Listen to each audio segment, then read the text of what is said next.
de shacabku iska ka raaci maaye in wixii aad ballan qaaday aad fuliso.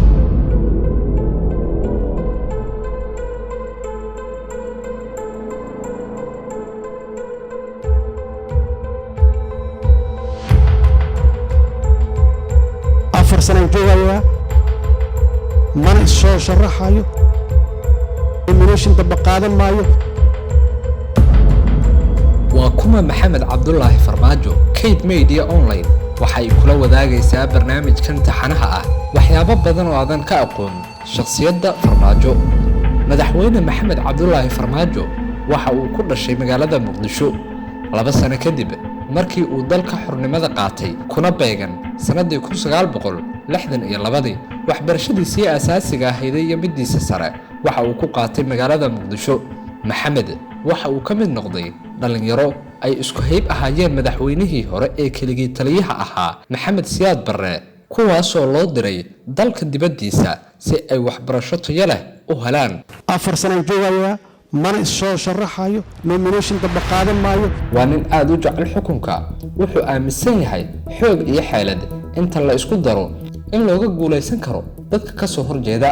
nin dhalinyaro ah oo ku noolaa wadanka Mareykanka gaar ahaan magaalada Buffalo ayaa yiri farmaajihii laga fujin waayay community leader-ka Buffalo yaa ka fujin doona madaxweyne Soomaaliyeed.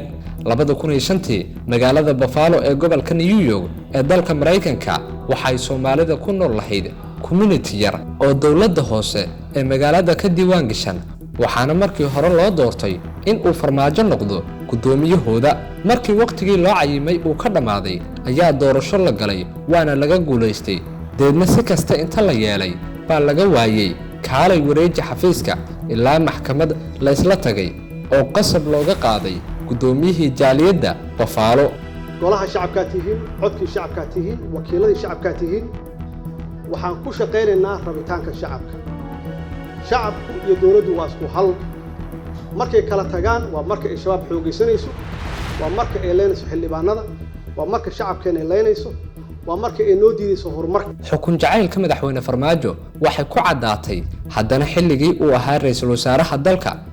Farmaajo ayaa diiday in uu iska casilo kadib markii uu ku fashilmay xukuumaddii uu 6 bilood ra'iisul wasaare uu ahaa intii u dhaxaysay November 2010 ilaa iyo June 2011 ilaa si qasab ah amisom uga qaaday oo askar Ugandese ah xafiiskiisa ay ugu galeen.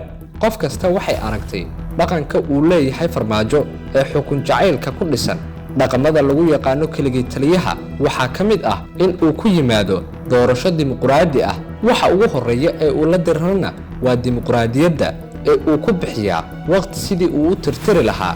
waxaan idhi ninkan la doortay ee Soomaalidu aad in badan ku faraxsan tahay meesana anigu han joogo musuqmaasuq badan ka socday.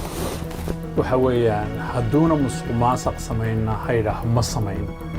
hadduu laaluush bixiyay si loo doorto baarlamaanka lacag siiyay si codkooga hawsiiyana hayra dagaal baan ku jiray Soomaaliya ii dambi dhaafa maantaanan hawsha bilaabmayna. labadii midnaba lama sameyn. waxaan ognahay aniga waxa yimid kuwii baarlamaanka ay isagu wax siiyay.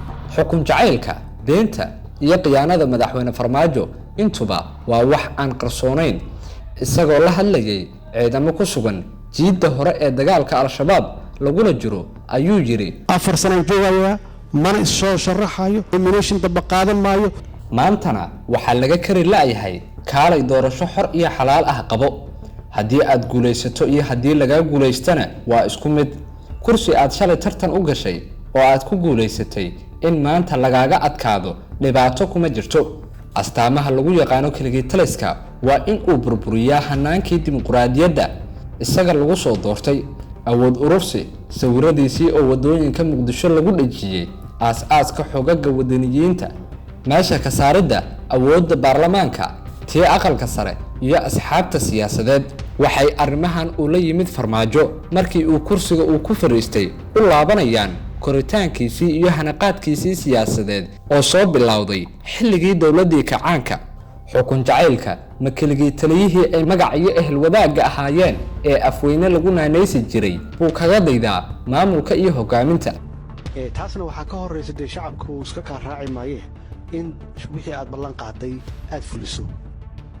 anigu waxaan ballan qaadayaa madaxweynihii qaranka anigu waxaan ballan qaadayaa shacabka Soomaaliyeed qofkii ku dhaawacma inaan daawadooda bixinno kuwa dhintayna aan faamiladoodii waxaan ku raahdaa aan wax gaarsiino qofka noo soo sheegay information ama nasoo wacyigeliyo noo sheega meeshii wax ka jiraan iyo baabuurtaas waxaan u ballan qaadayaa haddaad maqlaysaan $100,000 baabuurkii naloo sheego inuu wado qarax jidadkan la xiraayo oo maalmaha oo dhan xiran waxa weeye waa qayb ka mid ah caburin haddaad doorataan jid la xiraayo ma jiraayo hadalkaasi uu madaxweynuhu yiri isagoo miir qaba meelna kama uusan soo qaadin haddana sidaasi oo ay tahay mar kale ayuu doonayaa in la doorto oo 4 sano oo kale xilka uu sii hayo wadada uu ku hogaaminayo dalka madaxweyne Farmaajo waxay u eg tahay